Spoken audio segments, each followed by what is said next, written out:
برادر عزیز ما گفتند که درباره شیخ مدنی چی نظر دارید؟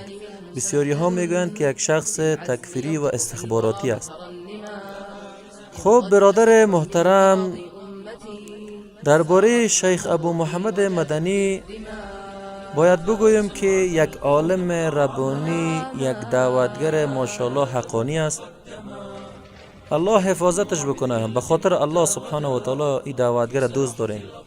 با این دعوتگر هیچ کس دشمنی نداره جز همی آذری ها و مدخلی ها و همی صوفی های درباری و مشرکین کفار با این دشمنی داره. بس واقعا یک عالم جوان، یک عالم تحصیل کرده است، ماشاءالله بسیار یک عقیده توحیدی داره. هر جای که سخنرانی‌هایش میبینین گوش کنین، انشاءالله شیار بسازین.